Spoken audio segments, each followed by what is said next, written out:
सहनाववतु सहनौ भुनक्तु सह वीर्यं करवावहै तेजस्विनावधीतमस्तु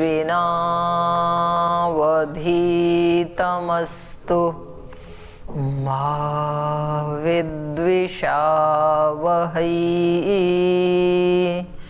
ओम शांति शांति शांति।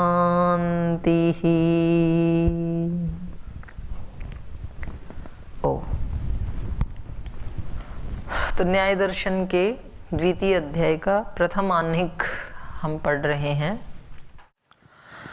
प्रथम अध्याय में जो 16 पदार्थ बताए हैं, प्रमाण, प्रमेय, संशय, प्रयोजन, दृष्टांत, सिद्धांत, अवयव, तर्क, निर्णय, वाद, जल्प, वितंडा, हेत्वाभास, छल, जाति और निग्रह स्थान। और वहां ऋषि ने बताया कि इसके तत्व ज्ञान से, ठीक ठीक ज्ञान से निश्रेष की प्राप्ति हो जाती है। तो वास्तव में वहां पर 16 पदार्थ जो हैं वो जानने योग्य नहीं है। तत्व ज्ञान 16 पदार्थों का नहीं है, बल्कि 2 का ही तत्व ज्ञान है, बल्कि एक कहीं प्रमेय का ही तत्व ज्ञान अपेक्षित है वहां पर। बाकी प्रमाण से लेकर के बाकी के जो 15 तत्व वहां बताए, पदार्थ बताए, वो इनको जानने में सहायता करते हैं। जो 12 प्रमेय हैं, 12 प्रमेय कौन कौन से हैं बोलो? आत्मा, शरीर, इंद्रिय, अर्थ, बुद्धि, मन, प्रवृत्ति, दोष, प्रत्यभाव, फल, दुख और अपवर्ग। ये 12 प्रमेय हैं जिनको जानना है। तो इनको जानने में प्रमाण की आवश्यकता होती है, फिर दृष्टांत की, सिद्धांत की, पंचअवयव की, तर्क की, ये सब उसके साधन हैं। और जहाँ कहीं कोई इसमें छल करे, वाद, जल्प, वितंडा करे, जाति का, निग्रह स्थान का प्रयोग करे, तो कैसे उसको हमें हटाना है, तो ये सब उसके सहायक हैं। तो न्याय दर्शन के प्रथम अध्याय में इनके लक्षण और इनका परिभाषा ये बताया। प्रमाण क्या है, प्रमेय क्या है और संशय क्या है, ये सब बताया। सारी संज्ञाएं हैं 16 पदार्थों की। इनकी संज्ञा, इसको संज्ञा प्रकरण कह सकते हैं प्रथम अध्याय को। अब दूसरे अध्याय में ये जो 16 पदार्थ हैं जिनकी हमने संज्ञा की थी, वो ठीक संज्ञाएं हैं या नहीं हैं, उनकी परीक्षा शुरू होगी। तो दूसरा, तीसरा, चौथा, 4 अध्याय तक इन सब की परीक्षा चलेगी। जो जो हमने लक्षण बताए थे प्रथम अध्याय में, तो उसकी परीक्षा की जाएगी। तो परीक्षा करने में सबसे पहला पदार्थ क्या है? प्रमाण। तो पहले तो प्रमाण की परीक्षा होनी चाहिए, लेकिन पहले संशय की परीक्षा की जा रही है। यहाँ पर संशय तो तीसरे नंबर पे आता है ना, प्रमाण, प्रमेय, संशय। तो पहले प्रमाण की परीक्षा होनी चाहिए थी, फिर प्रमेय की परीक्षा होनी चाहिए थी, फिर संशय की परीक्षा होती। तो यहाँ सबसे प्रथम नंबर पे संशय को क्यों लिया?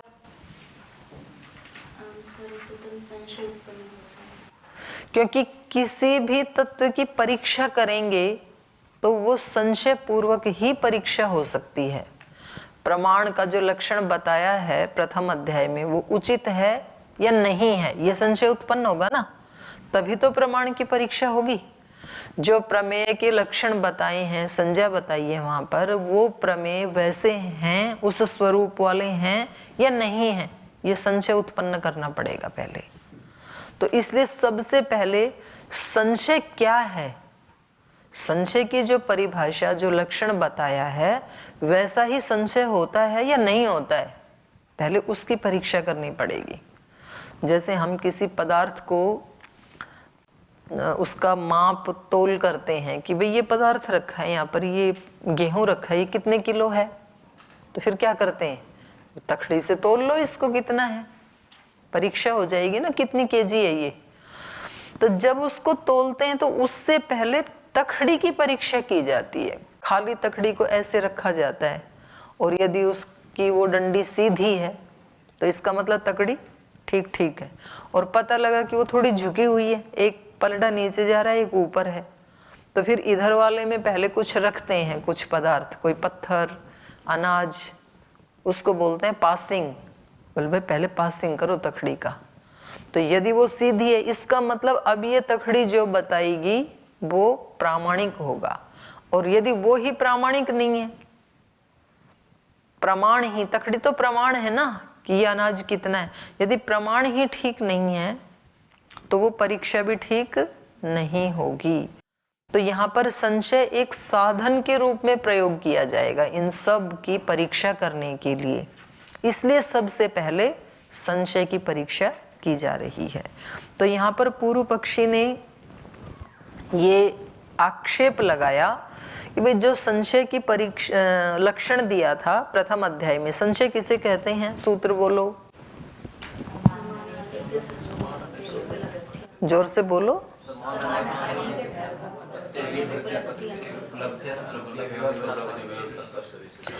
उपलब्धि अनुपलब्धि, पूरा बोलो, व्यवस्थातश्च विशेषापेक्षो विमर्शः संशयः, सूत्र याद होने चाहिए, ऐसे नहीं। वहां पर बताया था समान अनेक धर्मोपपत्ति, समान धर्म की उत्पत्ति होने पर, अनेक धर्म की उपपत्ति होने पर, उपलब्धि अनुपलब्धि अव्यवस्थातश्च, उपलब्धि और अनुपलब्धि की अव्यवस्था होने से।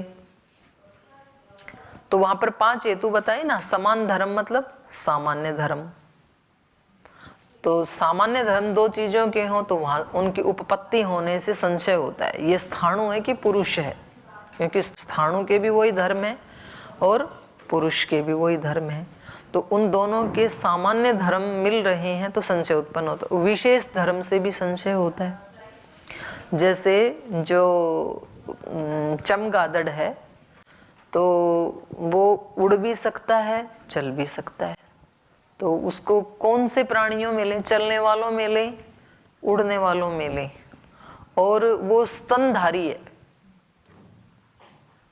जो चमगादड़ है स्तनधारी है, तो स्तनधारी तो मनुष्य होते हैं, तो उसकी गणना अब इधर करें या इधर करें, एक विशेष धर्म है ना उसके पास, तो विशेष धर्म से भी संशय उत्पन्न होता है।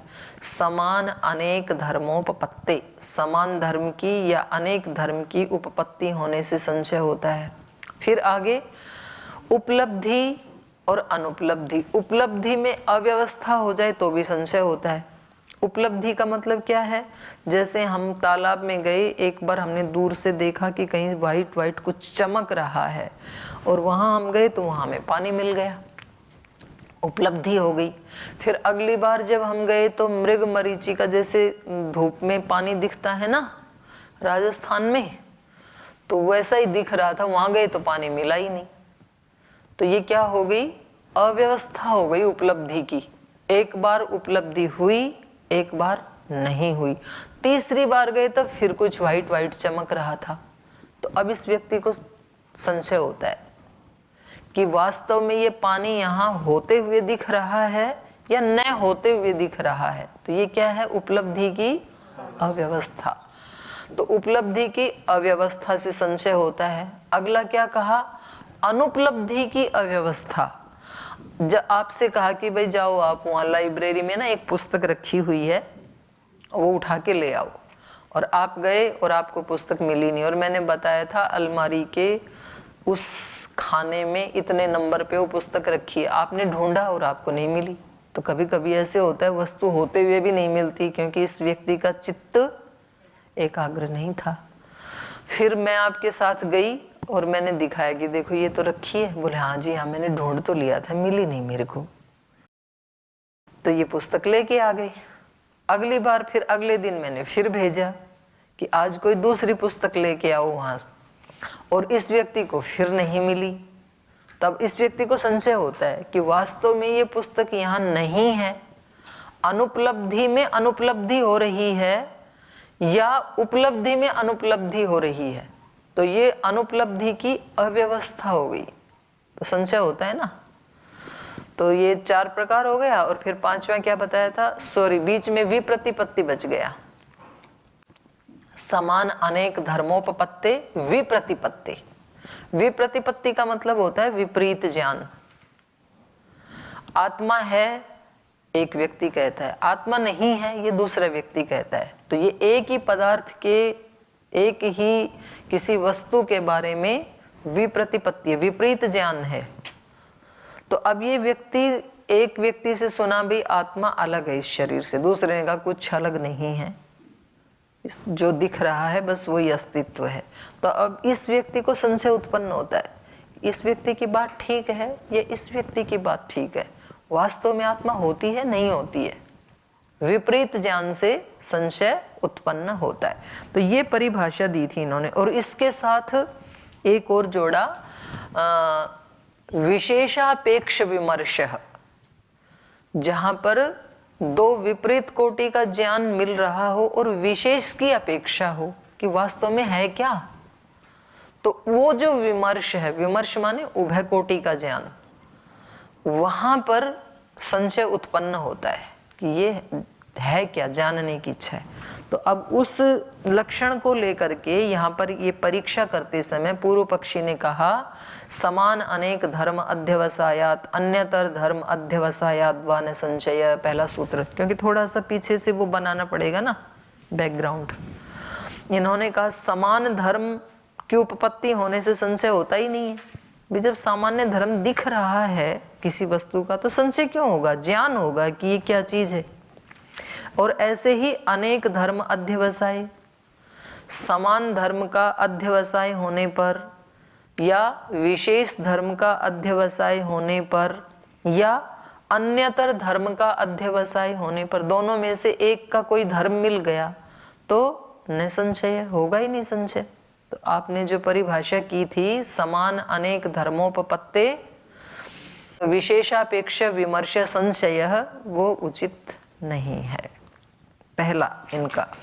दूसरा इन्होंने कहा दूसरा सूत्र बोल रही हूं, विप्रतिपत्त्य व्यवस्था अध्यवसायाच। आपने कहा था विप्रतिपत्ति की अव्यवस्था होने से संशय होता है, तो बोले संशय होगा ही नहीं विप्रतिपत्ति में तो, क्योंकि विप्रतिपत्ति क्या होती है, विरुद्ध कोटि का ज्ञान, माने ये है या नहीं है। तो कह रहे हैं इतना मात्र होने से, भाई एक व्यक्ति, हम जा रहे हैं रास्ते में और हमने प्रवचन सुना, एक कह रहे हैं भाई आत्मा होती है, दूसरे ने कहा आत्मा नहीं होती है, तो इस व्यक्ति ने दोनों की बात सुन ली, इसको क्यों संशय होगा। तो विप्रतिपत्ति से संशय नहीं होता है। विपरीत कोटि का क्या, कई कई कोटि के भी भाषण लोग देते रहते हैं, तो हमें क्या लेना देना भाई, कोई कुछ भी बोलता रहे, हमें संशय क्यों होगा। तो बोले होता ही नहीं है वहां पर। और फिर आगे कहा विप्रतिपत्तौ च संप्रतिपत्ति, जिसको आप विप्रतिपत्ति कह रहे हैं ना, वो तो संप्रतिपत्ति है। चलो हमें एक वस्तु के बारे में 2 तरह का ज्ञान मिल गया, एक कह रहा था कि आत्मा है, दूसरा कह रहा था आत्मा नहीं है, तो हमें तो उल्टा 2 तरह का ज्ञान मिल गया, तो संप्रतिपत्ति है हमारे लिए, तो संशय क्यों होगा हमें।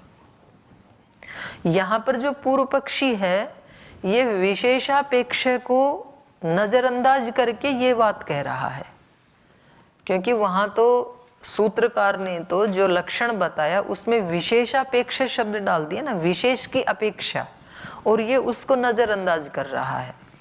ये कह रहा ठीक है हमने दोनों की बात सुनी तो हमें तो कुछ ज्ञान ही हुआ है, तो वो तो संप्रतिपत्ति है हमारे लिए। तो फिर आगे कहा अव्यवस्थात्मनि व्यवस्थितत्वाच्च अव्यवस्थायाः।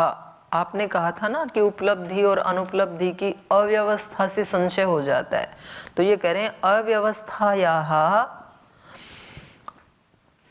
अव्यवस्थात्मनि व्यवस्थितत्वात्। जो अव्यवस्था है वो अपने अव्यवस्था के स्वरूप में व्यवस्थित होने के कारण संशय नहीं होगा। अव्यवस्था क्या होती है, अव्यवस्था ये होती है भाई हम आपके कमरे में जाते हैं, आपकी पुस्तकें बिखरी हुई हैं, कपड़े बिखरे हुए हैं, कंबल कहीं पड़ा है, रजाई कहीं पड़ी है, तो कमरे में कोई व्यवस्था नहीं है। तो ये कह रहे हैं कि जब हम 2-3 बार किसी के घर गए किसी के रूम में गए और वहां सब ऐसा ही हमें मिला, तो अब हमें पता लग गया कि ये व्यक्ति ऐसे ही रहता है। तो ये अव्यवस्था का स्वरूप है, अव्यवस्था अपने स्वरूप में है। अव्यवस्थाया अव्यवस्थात्मनि, अव्यवस्था के अव्यवस्था स्वरूप में रहने पर व्यवस्थितत्वात्, वो ही व्यवस्था है। हमें एक निश्चित ज्ञान हो गया ना कि ये व्यक्ति कैसा है, अव्यवस्थित रहने वाला है, तो वो ही व्यवस्था है उसकी, तो संशय क्यों होगा? ठीक है, तो कोई संशय नहीं होगा। तो ऐसे इन्होंने उसका परिहार कर दिया, मतलब उसको हटा दिया कि संशय की जो आपने परिभाषा बताई थी, जो लक्षण बताया था, वो उचित नहीं है। फिर 5वें सूत्र में कहा तथा अत्यंत संशयः तद्धर्म सातत्योपपत्तेः, और यदि आप समान धर्म या अनेक धर्म इनको लेकर के यदि संशय करने लगेंगे तो फिर आपका संशय कभी समाप्त नहीं होगा। क्योंकि समान धर्म क्या होता है, जो कभी उस वस्तु को छोड़ता नहीं है, और विशेष धर्म भी छोड़ता नहीं है, वो तो सदा बने ही रहते हैं उस वस्तु में। जैसे मनुष्य में मनुष्यत्व, ये क्या है, सामान्य धर्म है, समान धर्म है, और वो गाय आदि से अलग है, ये विशेष धर्म है। तो मनुष्य से मनुष्यता कभी जाएगी ही नहीं। तो यदि आप मनुष्यता को लेकर के, समान और अनेक धर्म को लेकर के यदि संशय कर रहे हो, तो ये संशय आपका अत्यंत संशय की कोटि में आ जाएगा। अत्यंत संशय माने कभी न हटने वाला संशय। तो इन्होंने अपनी बात कह दी, पूर्व पक्षी ने। यहां तक पढ़ लिया ना आपने? तो चलिए अब आगे देखते हैं ये क्या उत्तर देंगे। अस्य प्रतिषेध प्रपंचस्य संक्षेपेण उद्धारः, ये जो प्रतिषेध का प्रपंच रच दिया था पूर्व पक्षी ने, विस्तार कर दिया 5 सूत्रों में, इसका अब संक्षेप से उद्धार कर रहे हैं इनके आरोप का। तो यहाँ पर ये भी समझने जैसी बात है कि जो पूर्व पक्षी होता है, जो आक्षेप करने वाला व्यक्ति होता है, वो अपनी बात को बहुत प्रपंच करके कहता है, बहुत फैलाता है, बढ़ा चढ़ा करके कहता है। लेकिन जो समझदार व्यक्ति होता है उसका उत्तर उतने ही विस्तार में नहीं देता, संक्षेप में देता है। तो मूर्ख बहुत ज्यादा शोर मचाता है, समझदार व्यक्ति 1-2 बातें कह के शांत हो जाता है। तो ये भी सीखने को मिल रहा है हमें इस पंक्ति से। अस्य प्रतिषेध प्रपंचस्य संक्षेपेण उद्धारः यथोक्त अध्यवसायादेव तद विशेषापेक्षात् संशये न संशय न अत्यंत संशयो वा।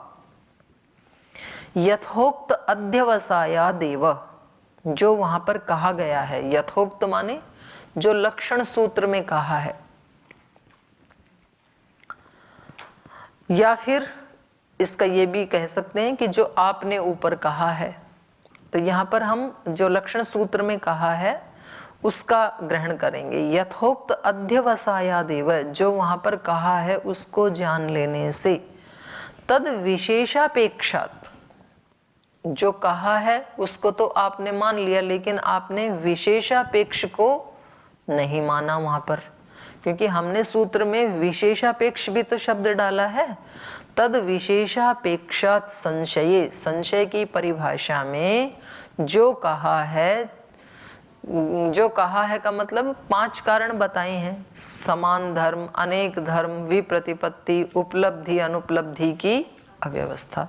तो वो जो 5 चीजें कही हैं उनमें ही तद विशेषापेक्षात्, उन परिस्थितियों में विशेष जानने की अपेक्षा होने से संशये, संशय की लक्षण सूत्र में या परिभाषा सूत्र में न असंशय, संशय नहीं है, असंशय है ऐसा नहीं है, न असंशय। अर्थात संशय की परिभाषा बिल्कुल ठीक है, संशय उत्पन्न होगा ही, क्योंकि वहां पर हमने 5 परिस्थिति बता के उसके साथ विशेषापेक्ष भी तो जोड़ा है।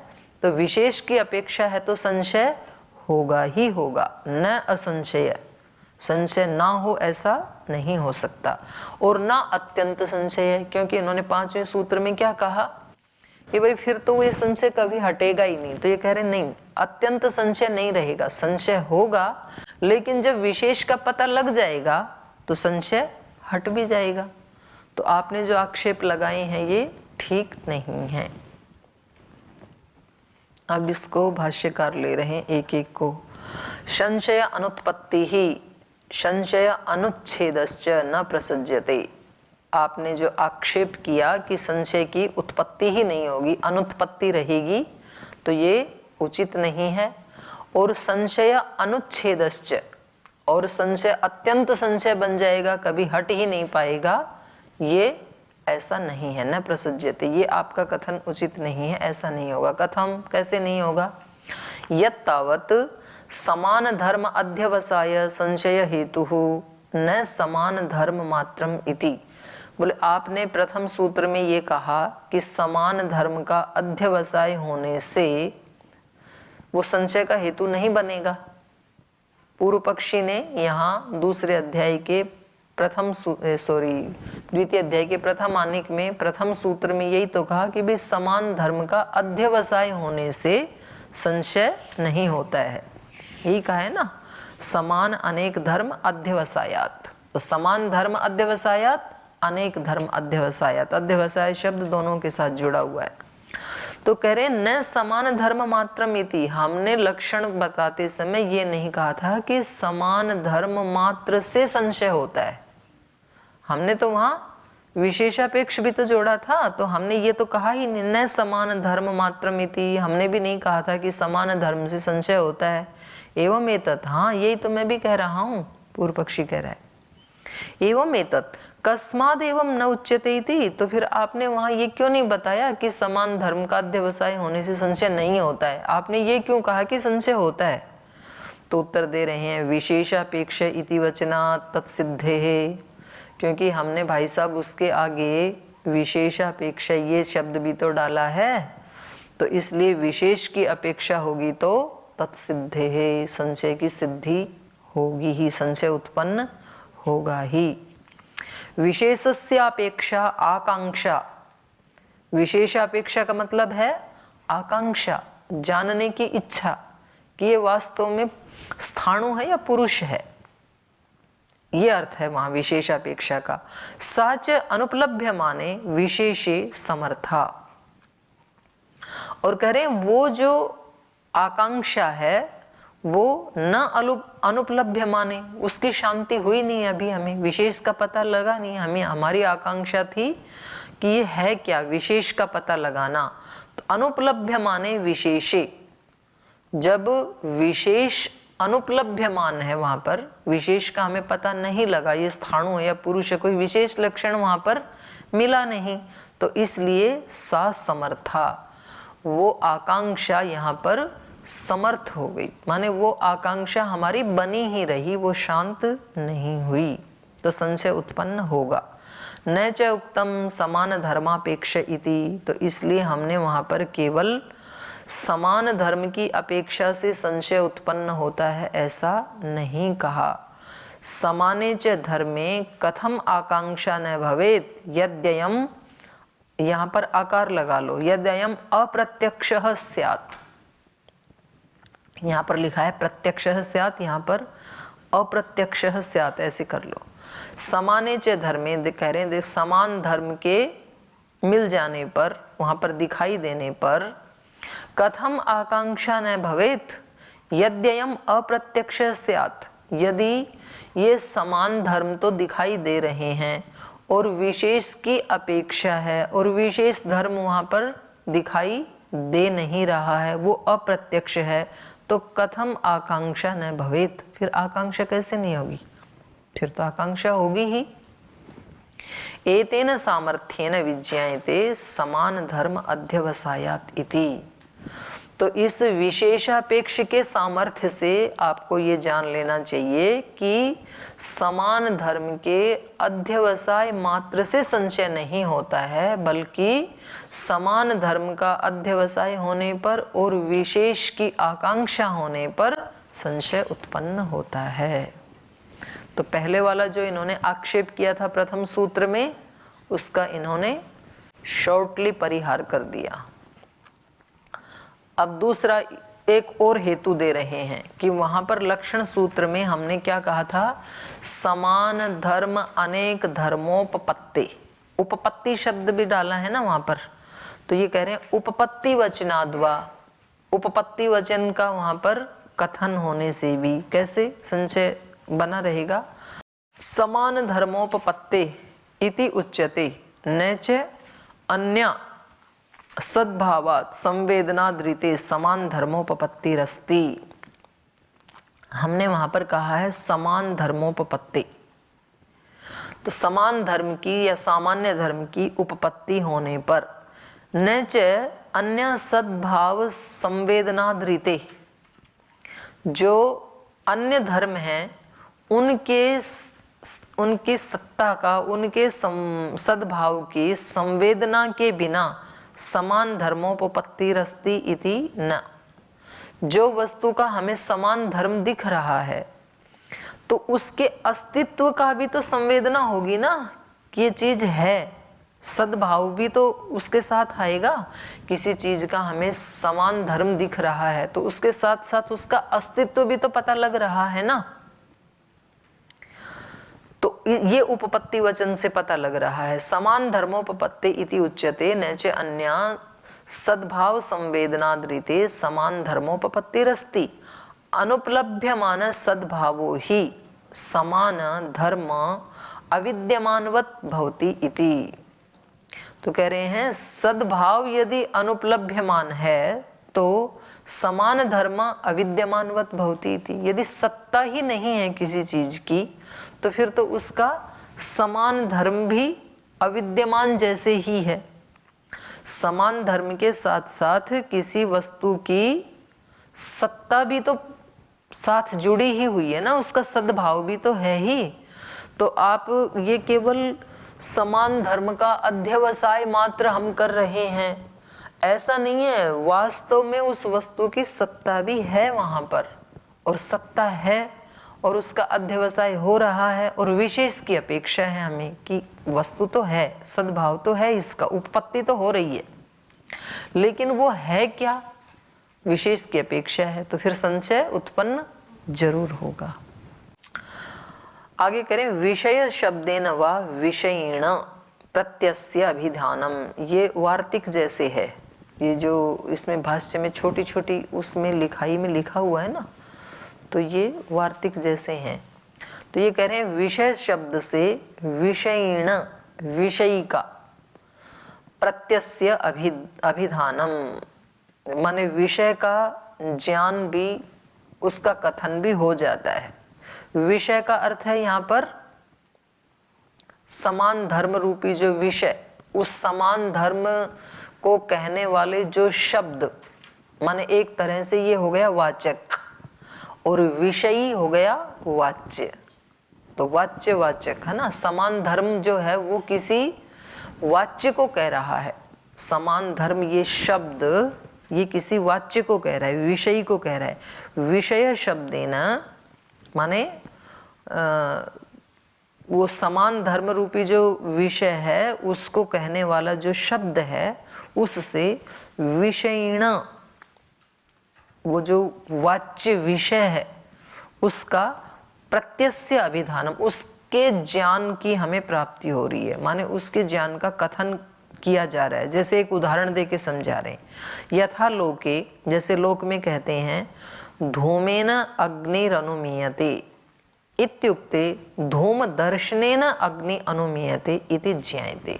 जैसे कोई लोक में कहे कि धूमेन अग्नि अनु, भाई वहां पर धुआं हो रहा है पहाड़ के ऊपर, तो लगता है कि वहां अग्नि है। अब यहाँ पर कोई कहेगी जी धूम से अग्नि का अनुमान नहीं हो रहा, धूम के दर्शन से अग्नि का अनुमान हो रहा है। तो धूम का दर्शन ये अंडरस्टूड है ना, तो वहां कहने की आवश्यकता नहीं, ऐसे कहा नहीं जाता है ना। धूमेन अग्नि अनुमीयते इत्युक्ते, जब कोई व्यक्ति ये कहता है कि धुआं है तो अग्नि का अनुमान हो रहा है, तो ऐसा कहे जाने पर धूम दर्शनेन अग्नि अनुमीयते इति, धूम के दर्शन से अग्नि का अनुमान हो रहा है, ये उसके वाक्य में अंडरस्टूड ही है। इति ज्ञायते, ये समझने वाला भी समझ लेता है और बोलने वाला भी इस चीज को ध्यान में रख के ही बोलता है। कथम दृष्ट्वा ही धूमम अथ अग्निम अनुमिनोति न अदृष्टे, क्योंकि ये अंडरस्टूड है कि कोई व्यक्ति उस धुआं को देख करके ही अग्नि का अनुमान करता है, बिना देखे तो नहीं कर सकता है। नैचे वाक्य दर्शन शब्द श्रूयते, यद्यपि धूमेन अग्नि अनुमीयते, इसमें दर्शन शब्द पढ़ा नहीं है, सुना नहीं जा रहा, देखा नहीं जा रहा, लेकिन अनुजानाति, इस सुनने वाला उसको जान रहा है, समझ रहा है। वाक्यस्यार्थ प्रत्यायकत्वम, उस कहने वाले के वाक्य का जो अर्थ है उसका प्रत्यायकत्वम, ज्ञापकत्वम, वो क्या ज्ञापित करना चाह रहा है वो इसको मालूम है, सुनने वाले को, और बताने वाले को भी क्या ज्ञापित कर रहा हूँ उसको भी मालूम है। तेन मन्यामहे, तो इससे हम मानते हैं विषय शब्देन विषयिण प्रत्यस्य अभिधानम बोधा अनुजानाति। विषय शब्द से, इस लौकिक उदाहरण में विषय क्या है, किससे अनुमान हो रहा अग्नि का, धूम से, तो धूम क्या हो गया, अग्नि का वाचक, तो विषय हो गया ये। और विषयी क्या हो गया, अग्नि, वो वाच्य उसके बारे में बता रहे हैं। तो विषय शब्देन अर्थात धूम्र शब्देन विषयिण माने अग्नि का, प्रत्यस्य अभिधानम, जो जिसका ज्ञान करवाया जा रहा है उसको बोधा अनुजानाति, वो जानने वाला जान लेता है। एवं इह अपि समान धर्म शब्देन समान धर्म अध्यवसायम आह इति, तो जहां हमने सूत्र में कहा है समान धर्मोपपत्ते या अनेक धर्मोपपत्ते, ये जो कहा है इसका मतलब है समान धर्म की उपपत्ति तब ही होगी जब अध्यवसाय होगा। पूर्व पक्षी ने आक्षेप क्या किया था कि अध्यवसाय कहना चाहिए आपको, और अध्यवसाय यदि हो गया तो फिर संशय नहीं होगा। तो वो कह रहे हैं अध्यवसाय तो अंडरस्टूड है, किसी चीज की उपपत्ति हो रही है तो इसका मतलब उसका अध्यवसाय तो हो ही गया ना। जैसे यहाँ दर्शन शब्द बिना कहे भी दर्शन हो ही रहा है। तो आज तो इतना ही रखेंगे, कल फिर इसको पूरा करते हैं। आज हमने आधे घंटे का ही रखा था। ओम शांति शांति शांति। श्री गुरुभ्यो नमः।